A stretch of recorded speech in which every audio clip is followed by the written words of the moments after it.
Një moment, Ali, një moment. Kemi pasur 3, kemi 2, unë them kemi 3. Po një moment përgjigje. Tani, a do të ma... E di pse them kemi 3. Po më fol në rregull. E bandën e Edi Ramës, bandën e Sali Berishës dhe bandën e Spakut. Po një bandë është, janë bashkë banda tani. Atëherë, Zoti Lubonja, dy partitë mëdha janë banda me kryetarët e tyre, këtë po thoni? Po me që më the si quan dokumenta ndërkombëtare, Po poli, po të një sekond. Tani unë të thash këtë. Unë njoh përvojën time dhe s'ka ndërkombëtar që vund të tregoj mua se ç'a ndodh në Shqipëri. Për mua. Për ty, merri ata. Se kuptova me cilën bandë është i lidhur, ishte i lidhur do më lësh tani të mbaroj. Kam pra njerëzit që hapën... I kam edhe me emra. Pra, se këta ndërkombëtarët i kam parë unë se si. Kush është në qeveri me atë bëhen, marrin biznese, marrin gjëra, edhe bëjnë gjithmonë ndihmojnë qeverinë. Sot janë me Edi Ramën. Tani, për mua pra, kanë qenë 3 banda dhe sfida e Shqipërisë ka qenë nga banda, do më thëmë, kur them 3 ka qenë dhe Ilir Meta, një bandë me e vogël, s'po merë me tjerë. Apo jo, të ndërtuara mbi klientelizëm, mbi korrupsionin që bëni, dhe të gjitha banda parti person. A i në krye, a i vendos. Të tjerët janë kotë. Partia Socialiste pati një moment që kishte në qik një loj liberalizim. Pastaj, derisa e vendosi ky edhe u bë dhe ky. Tani, teza ime është kjo, që nga banda duhet ishin bërë parti dhe për këtë duhet kishte të paktën kompeticion dhe pluralizm i këtyre bandave, sepse kishte më shumë hapësira dhe për tjerët të lindin, dhe për ne shoqëritë civile, dhe për mediave, për të pasur mundësi veprimi. Kështu që teza ime është që banda më e fortë, që kur e kam thënë dhe herë tjera, s'pe them për herë të parë, që kur Rama kërkoi tepsin, i ka eliminuar, është në eliminime si për tyre bandave.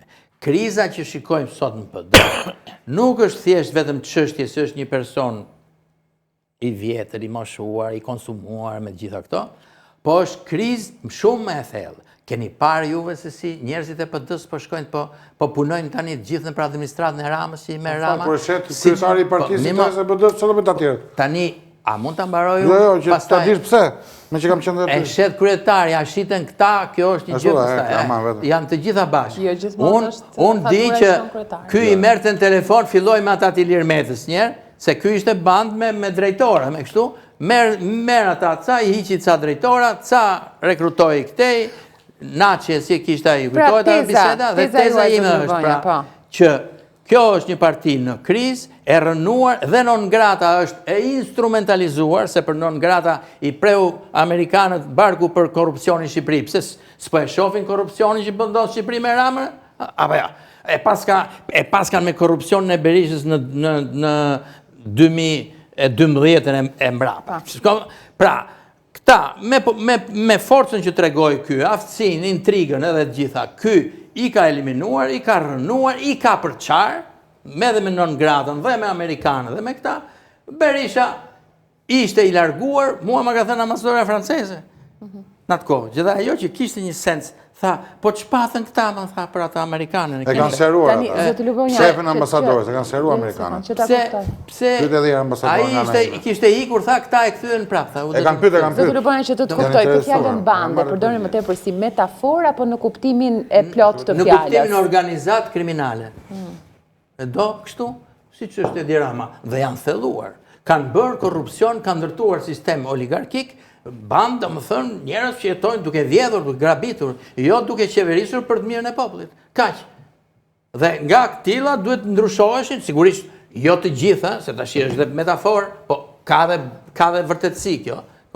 Tani jemi nën mëshirën e një bande të vetme, dhe problemi që kam unë me këta që sulmojnë Berishën, mi më mirë ta them dhe unë që mendojnë se mund dalin nesër. Se nuk të dhëm ty për të jam shumë se se kam lënë gjithë jetën aty fatos. Problemi që kam unë për interesin e përbashkët është kjo.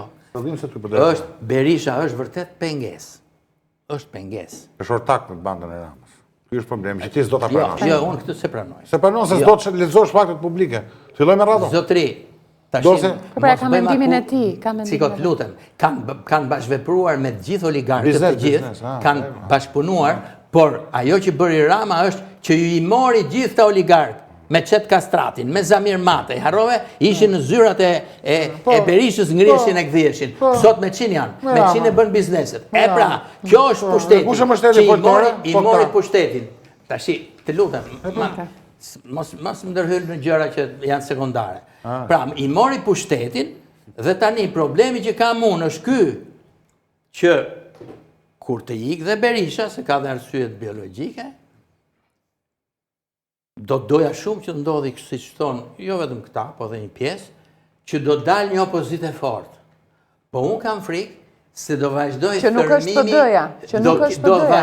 thërmimi edhe më në diktaturën e në rritje të kësaj bandës pushtet. E kuptova. Një gjë për Polin, të lutem, se ke qenë dhe gazetar investigativ, Poli. Në momentin që PD-ja apo Berisha flet me akuza konkrete për Salianin, që është i lidhur me filan bande tjere.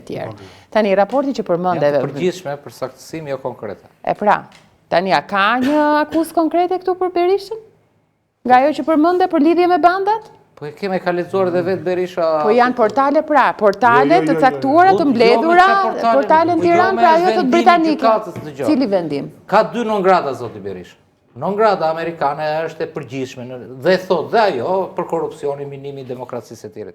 Non-grata britanike ka shumë gjëra është. Një pjesë të mire ka lexuar dhe vetë zoti Berisha, këtë pjesën e lidhjes me krimin, Po doli një biznesmen me sa mbaj mend. Dhe ka lexuar dhe pjesën e vajzës dhe të Fazliçit. Ka lexuar dhe pjesën e vajzës dhe të Fazliçit dhe tjetër historia ndaj nga Porto Romano ato tokat që u blen vjetë u shitën kaq e tjerë. I ka tek kjo. I ka lexuar vetë Nikol dhe unë habitat, sepse ata ndryshe nga amerikanët ta sillin dosjen të detajuar. Tani çfarë bëri zoti Berisha? Me që da kujtoj ambasadore franceze. Amerikanën e goditi në Paris. E shtyu një vit, 2 vjet me atë, duke i gënjur këta. Këta e goditin Londër, mori një zyrën më të mirë avokatërë atje, që paktën me letra janë mbi 500.000 euro, dhe ata, si që janë britanikët, e morën e çuan tek gjykata që ishte përkatëse, dhe gjykata e lartë e emigracionit quhet atje, se hodhi home office-in që kishte shpallur non-grata për këto gjëra, i mori dokumenta dhe madje i dole dhe gjëra plus sepse gjykata aktivizoi si të aktivizonte këtu BKH. E kupton? Se si quhet një atje, dhe xori dhe gjëra të tjera dhe e ka në vendim. Okej, dakor. Do të thënë, ajo që të thashun është, për Salianin s'ka një provë, një fotografi ta zë me Suel Çelën, s'ka një provë, kurse ky ka dokument nga një gjykatë. Okej, qartë, tani, pyes pak, jo, Denada, problemi PD-s kush është? Së Partisë Demokratike nuk është më Cili është problemi real që ka PD-ja tani apo sfida reale? Besoj për një sër arsyesh, një nga momentet më të vështira të saj që ishte 2021, dhe ne dim që përballë çdo sfide, individi, partia, gjithçka, ka 2 mënyra, o të mësoj prej saj, ose të fundoset bashkë me të. Tani që ta aktualizojmë, çfarë duhet bëj? Nuk ka mësuar nga ato që bëri 2021. Partia Demokratike sot do duhet ishte jo vetëm duke mos përjashtuar, por i duhet në qoftë se këto të mbijetojnë, të ketë një hapje, të ketë një të pranojë gjithkënd. Unë mendoj që jo vetëm Partia Demokratike që duhet të bashkoj çdo copës që ka lënë, por duhet të shtrit dorë për çdo aleat. Partia që pranon një gabim, nuk bën analizë, bën këshillin kombëtar, s'ka bërë akoma analizë. Mirë, brenda dveshve e let fare. Po jo me diçka problemi kam unë Denada, dëgjoj. Unë dëgjoj, ti jam ke dëgjuar si flasun për Ramën. Dëgjoj. Po jo, as si flasun për Ramën. Ka njëri që flet me egër për Ramën dhe ministrat e Ramës. Po shiko është problem në çdo vend demokratik, ky ingranazh po mungoj, po ti ka ta ndisur kështu. Nuk kemi zgjidhje andaj ose nuk do ta zgjidhim. Mira, është shpëtim ti, është ke PD-ja tani. Po pra dhe pyetja është, a mund të kjo opozitë ta ngacmojë? Do ta pranojmë ashtu.